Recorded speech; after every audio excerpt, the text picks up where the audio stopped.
Beware and warning, everybody. And thanks for choosing Choose Your Own Book Club. My name's Peter. I'm a librarian. My name's Abby. I'm also a librarian. And we're talking to you from the future. Ooh. Ooh, it's a warning. This is a special warning because we just want to give you a heads up that the audio quality for this particular episode probably isn't the best. But you know what? We know that you are adventurous. Exactly. You're choosing the bold path. So the audio quality isn't as good as in our later episodes when we have our own studio set up. So we have cleaned it up the best we could. There's still just a few issues with it. It's mostly fine. We don't want to scare anybody off. If this is your first episode, this probably isn't the best place to start. Yeah. If you want, you can jump ahead to some of our favorite episodes like, what's one of your favorites, Peter? I was going to say Hyperspace by Edward Packard. Hyperspace is good. One of my favorites is probably Prisoner of the Ant People. Exactly. I would say that's a good one. But yeah, once you get really into some of our later episodes, it's totally fine to come back and binge from the beginning. Exactly. A special warning from the future. Yeah, just be kind to us. We're doing this for free. Thanks for choosing us. Thanks for sticking with us. Enjoy the episode. Bye. Yeah, I basically feel like I sound like a depressed Muppet. Where it's just like, it's just sad, but every once in a while it goes like this. And it's so basically that's me. Yeah. It's just a depressed Muppet.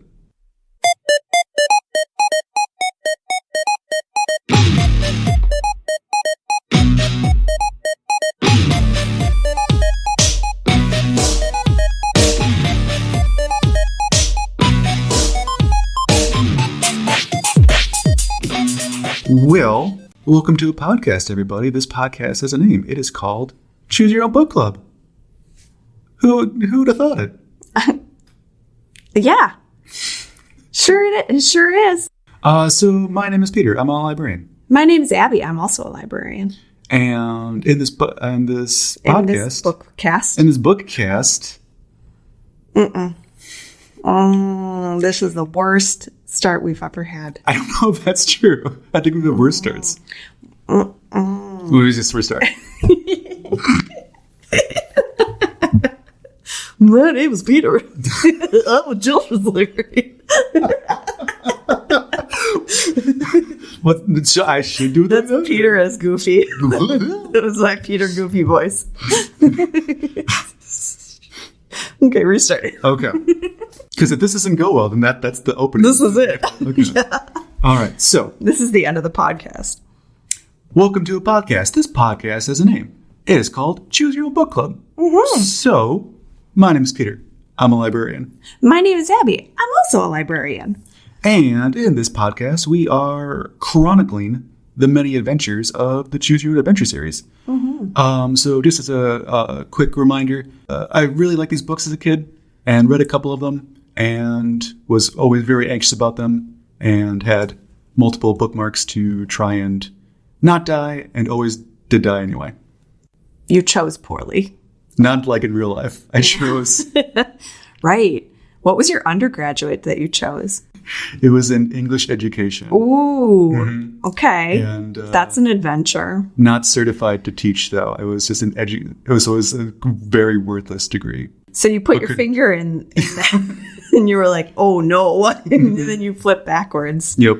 And went back to college. Went back right away. Right away, you were like, "Nope." Right. Don't like the way that page looks. What was your undergrad in? English writing emphasis. Oh. I'm a poetry bachelor's. Oh, no. And just shut your mouth. I worked for many years as a writer. I was a web merchandise writer for several large retailers. I think you told me this. Yeah. I wrote about... Did you write anything I know? Stuff. Underwear. Oh. Have you bought underwear on the internet? Just in bulk. Yeah. I go through it so fast. If you have bought bulk underwear on the internet, you have perhaps read my copy. All right. Uh-huh. Stretchy, elastic waistband. I like to think of your author's picture. You just like... Oh, we did not get photos. You should have. We were like totally anonymous. But you could tell it was you. Yeah. Oh, You had some zhuzh to your copy. Oh, yeah. If there was underwear. a terrible pun involved, it was me. Give me one underwear pun. No. I'm not being paid for this. So you can't afford me. And no. I didn't know it was that touchy of the subject. Punderwear. I will not. Hey, yes, there we go. So, our book today is Journey Under the Sea. Down Where It's Wetter. Oh, boy. Down Where It's Better.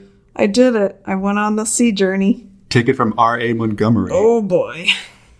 So yeah, this is the second book in the series. Wait, who wrote the first one? Edward Packard. So he came up Is it with the the idea. same person? Is it just like a pseudonym?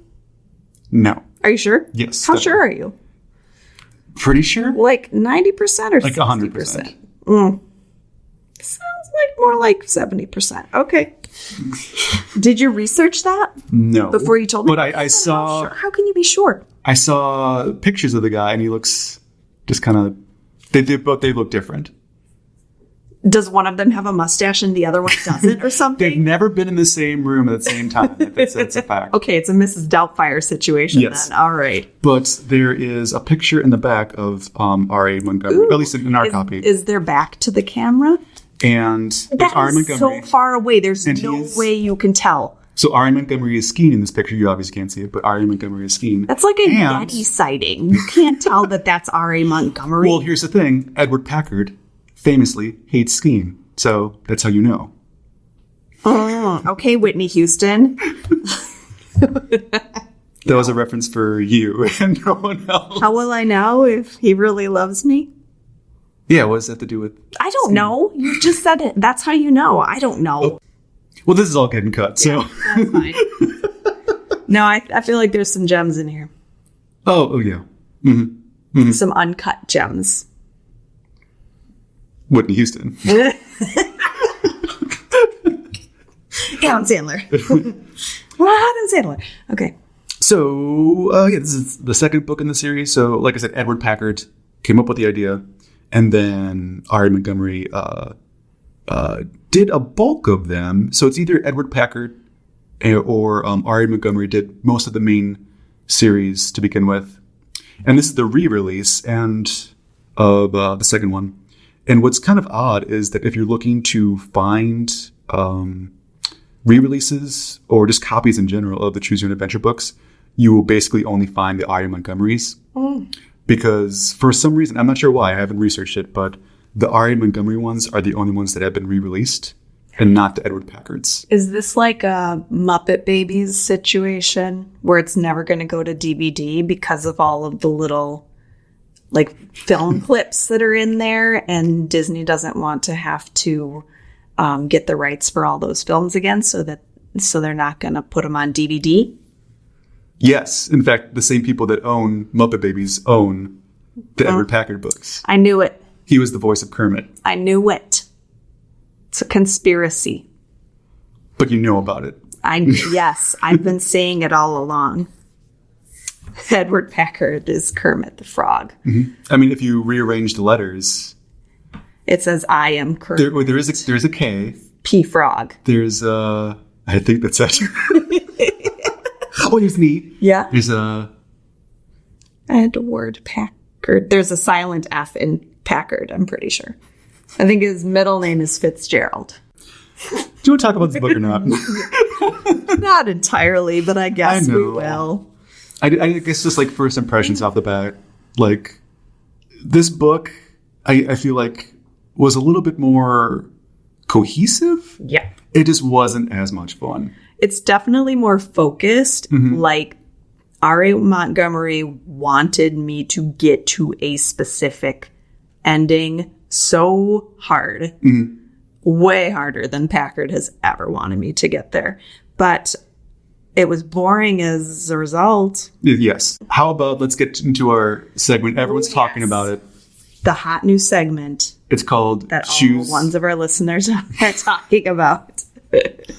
I mean, this podcast won't get popular until like 3 years from now, and we're like, we just be hanging up, and then people will be like, "Oh, why'd you quit? Why did you stop doing it? Anyway, so get into our our famous segment, Choose Your Own Summary. Okay. So, Abby, I'm going to need you to give a 1-minute summary of this book as best you can. Okay. But I'm not going to time you. I'm going to time me. Okay. Okay. So, option 1 is you could do it in kind of like a whisper, Oh. ASMR, Okay. kind of like, I'm cutting your hair. Kind of like that. Or you could do it in an underwater bubble voice. I mean, I feel like I should do the underwater bubble voice. All right. Okay, so you're like an underwater explorer, and you're seeking Atlantis, and you go down in a submarine, and you find a bunch of bubbles, or a grotto, and you follow the grotto, or maybe not, and you end up finding Atlantis, like, 90% of the time, and sometimes it's actual fish people, and sometimes they're aliens, and sometimes they're like light beings. Breathe. And, like, very rarely do you die, but most of the time you're just really sad about life. Perfect. I think that was almost exactly 6 seconds. That actually is the entire plot of the book. Yeah. Well, good job. First Well, of all. thank you. You really took me there. Thank you. Hey, Don't you feel like, woo? I feel like I'm there. I feel like we should have some surf rock music playing in the background there. Wipe out.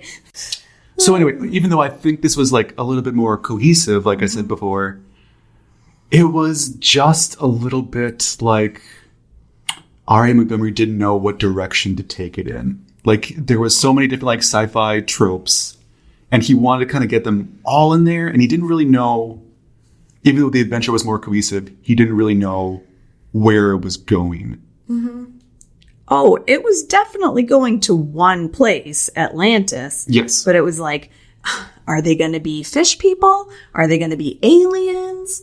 Are they going to be... What kind of aliens are there going to be? Well, I guess let's start off from the beginning. So you are looking for Atlantis, I sure am.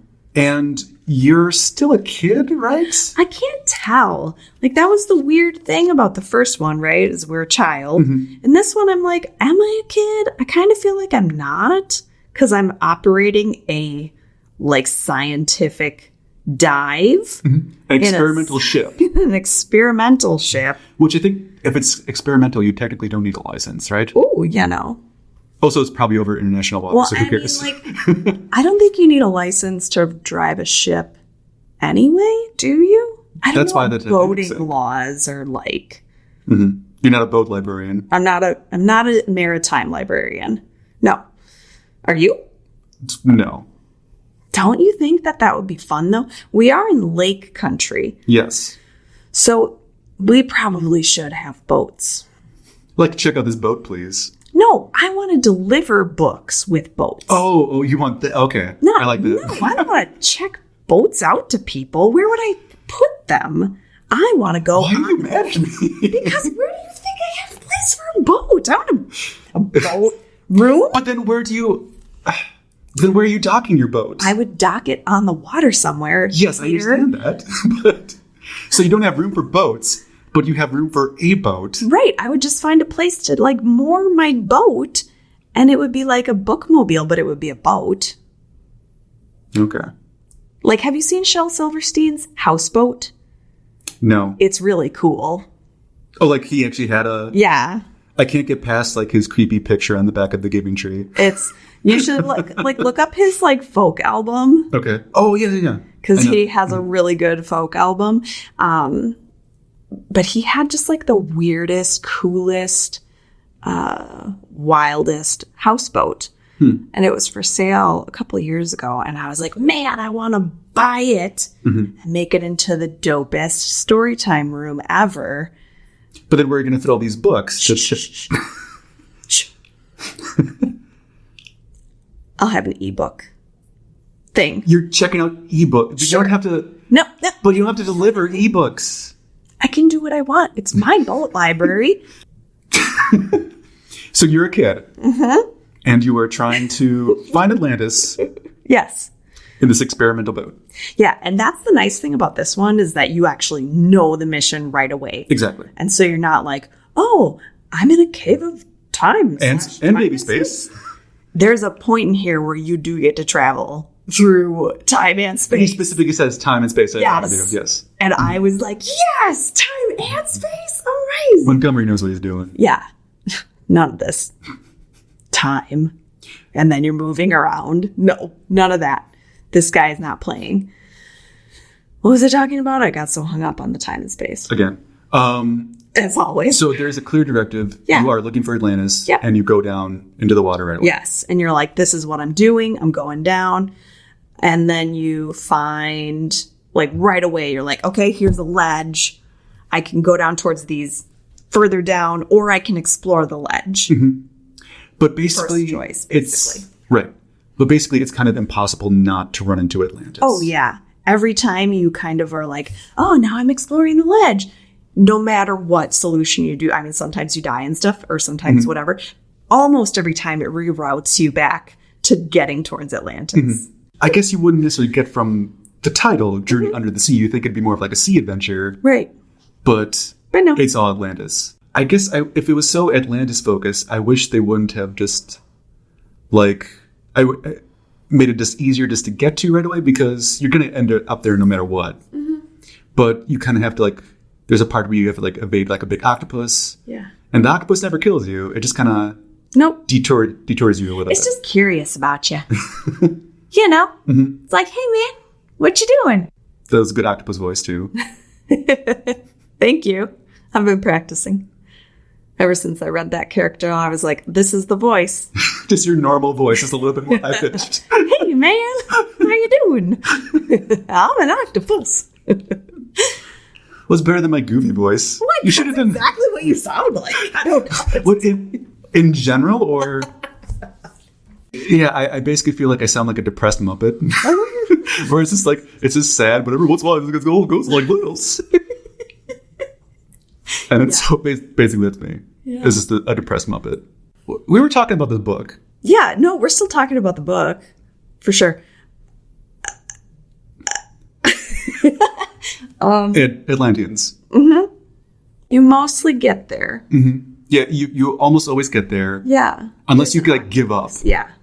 There's options where like you can just give up and like that's and you kind of regret and it. those ones are so, but every time you regret it, you're like, oh, I should have kept going. Oh man. It's like you regret it for the rest of your life. And you're only 12, so it's gonna be a while. Exactly. Oh my God. So yeah, you basically find Atlantis, no matter what, and then from there it can just vary wildly. Oh yeah. Like either the Atlanteans are good, or they're good but they don't want to let you go, and they're kind of like they imprison you. They pretty much never want to let you go nicely.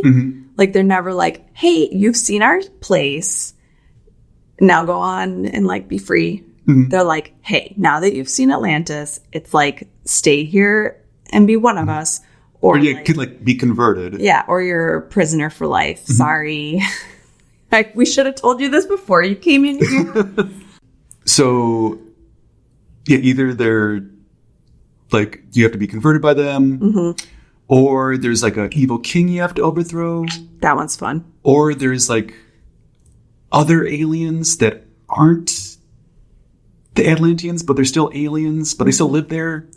Right. That one was a weird one because that one was the one where the Atlanteans are maybe not aliens. Like they used to live up above ground, like by a volcano. And so they sunk their continent. I wish I could do that. I know. But like, push up some of the people I do like they have to stand.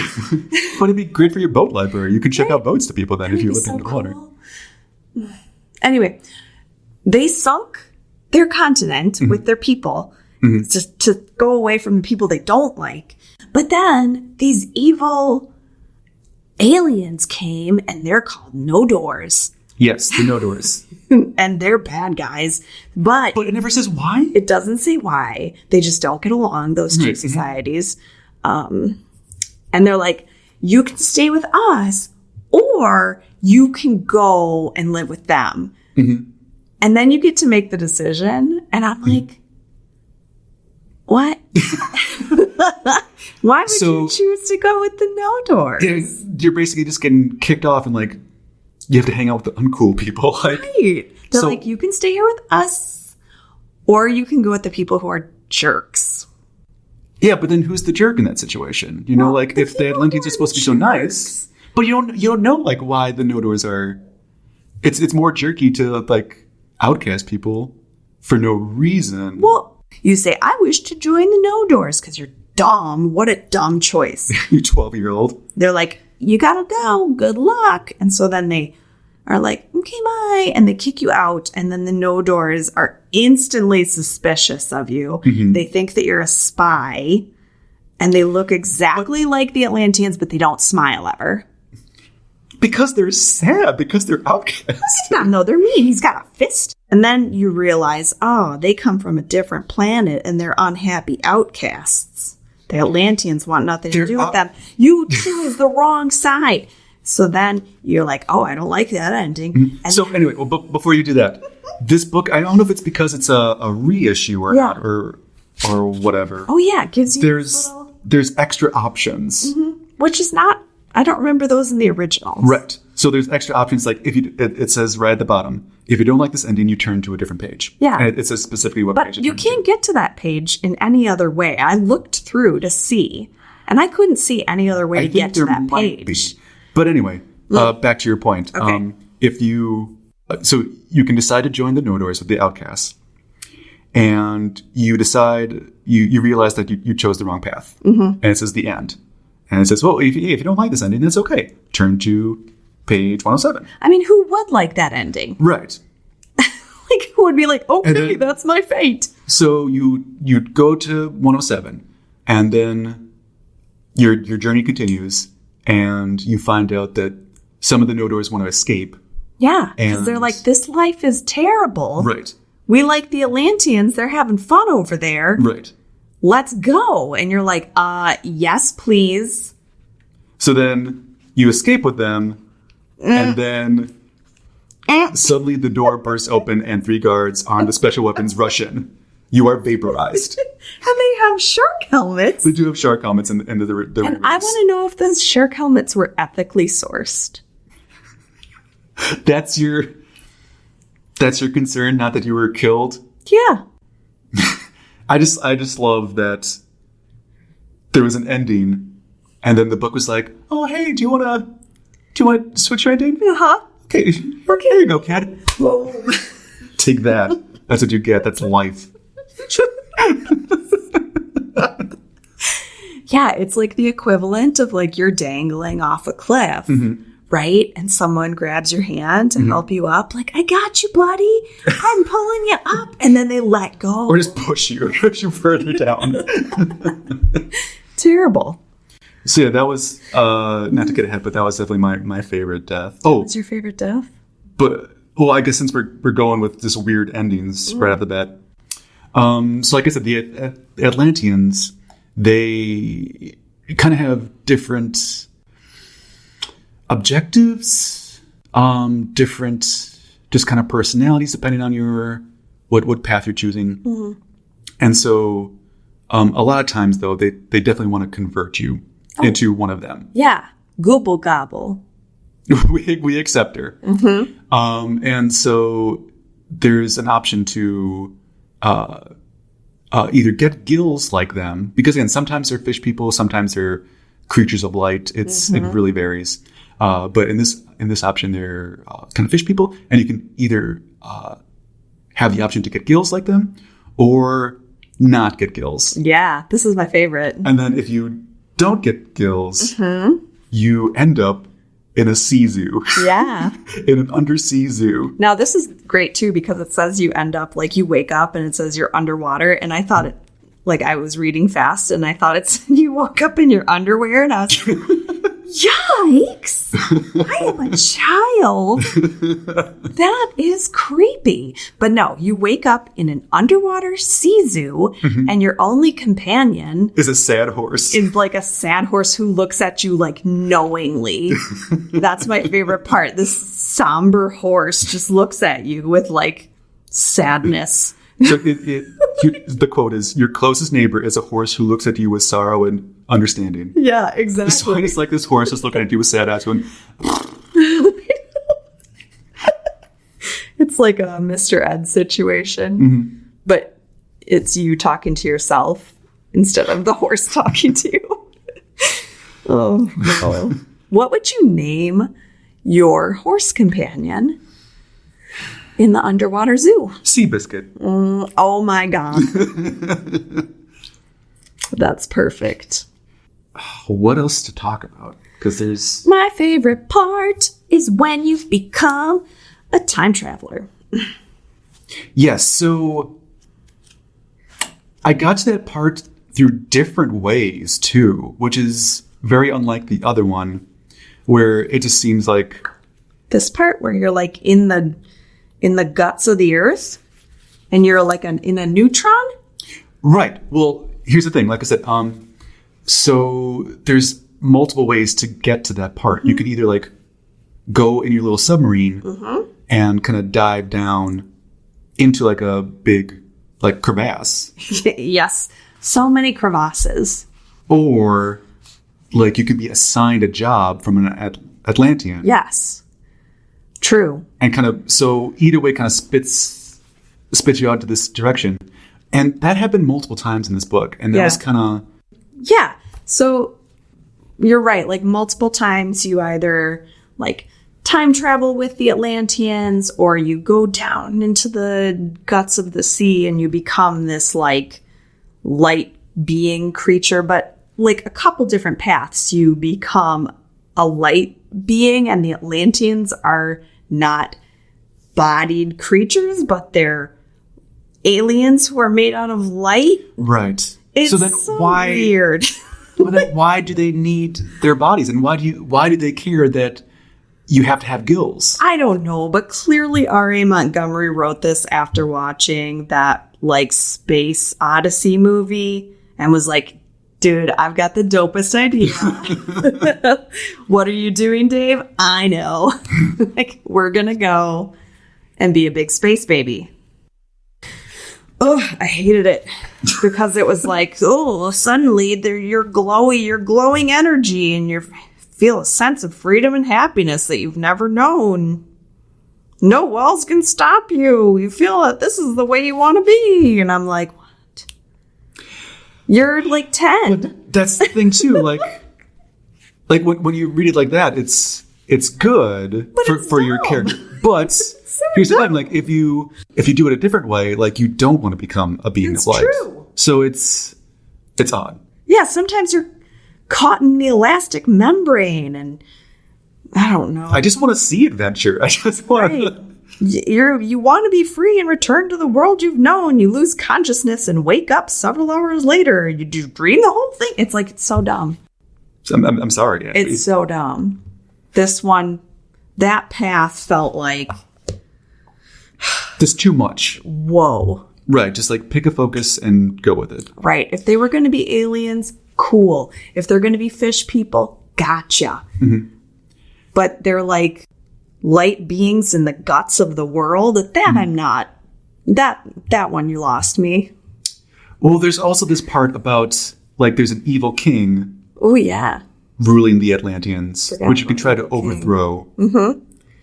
And so that just seems like a subplot that I feel could have been like more established Yeah. than just being a light creature. I know. There's so much time spent getting you to Atlantis and rerouting you to get you to Atlantis that once R.E. Montgomery has you in Atlantis, it's kind of the end. Right. like R.A. Montgomery doesn't know what to do with me when he has me in Atlantis. I'm there.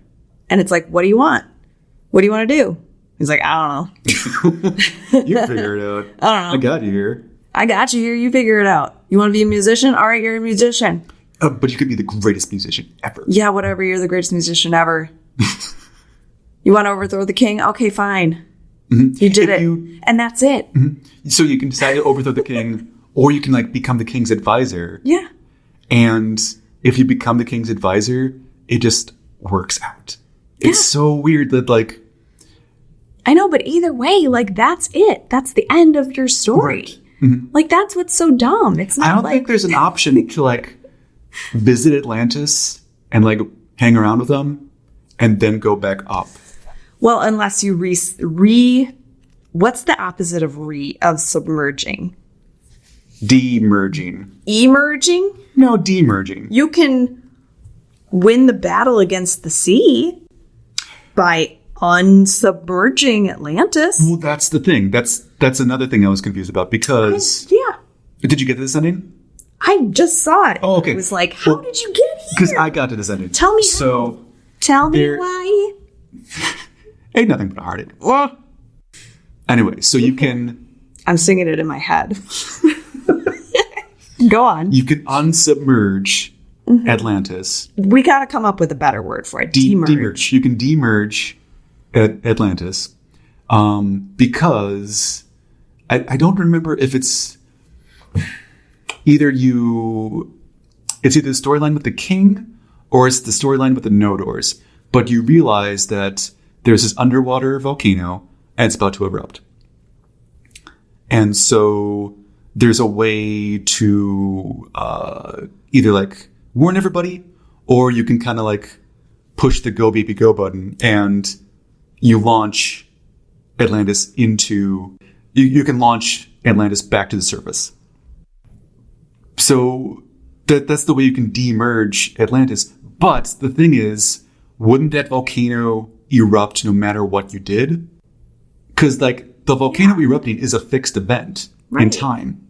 So like the rest of your adventure, no matter what you do, like that volcano's going to erupt. And if you don't know about it, you know, wouldn't everybody just die? I don't know. I've been looking up the opposite of sub this whole time. Which is super merge. No, that can't be. I don't know. So what about a super soaker? Sub soaker. Subwoofer, super woofer. Okay, tell me. Say it all over again. So the volcano, and then there's an underwater volcano. Yep, I heard about the volcano and then dying. Yeah, so that's how you get Atlantis back up, is because you push the button and it launches Atlantis back up into the surface. Okay. And that's kind of the end of the story. But like I told the listeners who were listening, apparently you weren't. I was doing you were doing very important work. It's called reference librarian work. Peter. Wouldn't the volcano erupt no matter what? Yeah. So all of your adventures are for naught. A vacuum. Like, wouldn't that create a whirlpool under it? We're in the water. Right. Right? So that space where the volcano was has to be filled with something. It would either be like something is filling it in, or the land is filling out, and then we're displacing all of that water, and then we're creating big, tsunamis. And we're killing people. So terrible choice. Yes. But also we're 10, so we're just... Doing our we don't best. understand the ramifications of what we're doing. We're a child. Now you're not. Now you're trying to figure out what the context of sub and super categories is technically correct. What is the opposite of the sub prefix? We're trying to avoid talking about this book because this book was bad. Like, if there were subtitles, right, in a movie, and well, what if they were at the top? Would they be super titles? Superscript, subscript. Superscript is up here. Sure. Subscript is down here. So if you're submerging, you're going down. Then supermerge would be going But up. you don't have a sub-soaker. Like, that's what I'm trying to say. But you should. You could. You should. You should have a a super circuit that shoots underwater. That'd be cool. That would be cool. Okay. That would totally work. What else in this dumb book? Well, how about the part where we get frozen for 23 years and 61 days? Yeah, well, that's the thing. Like, the Atlanteans seem like really nice, except for when they don't. Like, if you try to escape, they'll either put you in a zoo or they will freeze you in place. Right. For like a weirdly specific number of days. Right. Like, that's a weirdly specific number. Well, then I think we're wrapping it up. So do you want to get to favorite? Was that your favorite death? No. What is your favorite death? I can't remember. My favorite death was, well, I think the sad horse. Sad horse. Sad horse was my favorite death. Yeah. But I had another favorite one. There, when you're exploring the grotto, you're just kind of bebopping around under the sea, hanging out with your little friends. You can avoid the octopus. You don't die by the octopus. I think there's sharks too, and it's kind of hard to die by the sharks. I think it's possible, but you should just avoid the sharks. But they're... This was my favorite one too. Oh, okay. So you're just kind of just bebopping around this ship, not really noticing anything, and all of a sudden a big sea snake comes in, bites you. Yeah. And then you feel the neurotoxin come in and you're dead. Yeah, you are crazy dead. And it's like, good job, brave one. That's a farewell brave one. I can't believe you remember that. Because I remember it being... It was just really random. Yeah. And it was like, your life has been short and sweet. I loved it. The neurotoxin spreads like a wave up your forearm on its way to your cerebral cortex. Your life has been short but sweet. There was one where you get stuck in a whirlpool and then you pass out. So you don't really see the death, but yes, you know you die. Yeah, and that was a little weird too, because it didn't explain how you died. No. Which is almost worse. Yeah. Because was it like a concussion? Was it like starvation? Was it... Yeah, because, I mean, you're in this suit, so, like, you're not going to freeze, probably. I don't know how long your air is going to hold out. So did you... What happened? And yes. That's it. You're going to die in the whirlpool. No sad horse to see you. No, I bet that horse, though, just, like, feels it in its soul. Like, this was my one true friend, and they're gone. I'll never know friendship.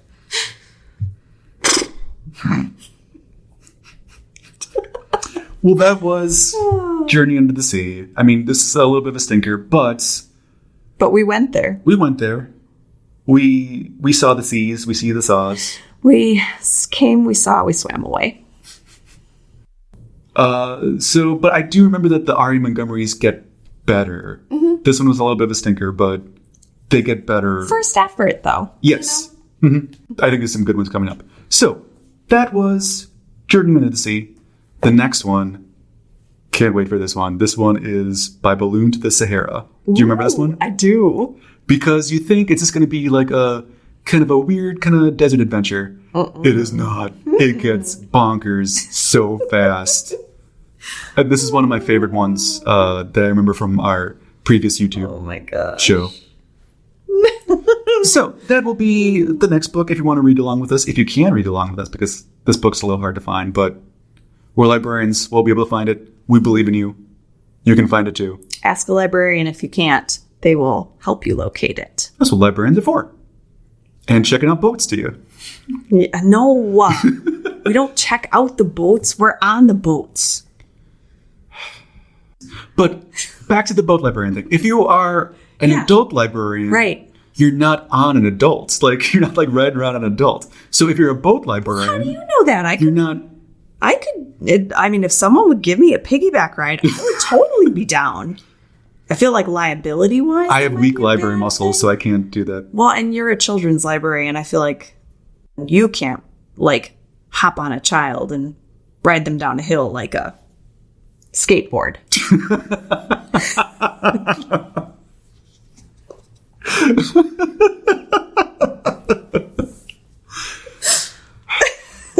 Well, we can end it there. I mean, I think we've done enough to try and salvage this book. We've done enough damage. We should say this book.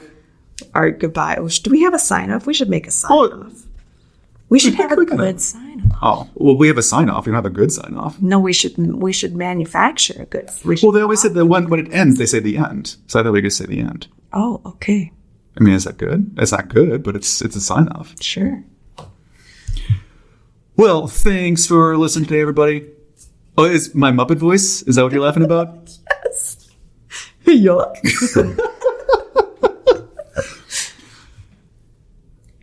I'm Peter. I'm a librarian. I'm Abby. I'm a librarian. We'll see you next time, folks. Yuck. The end.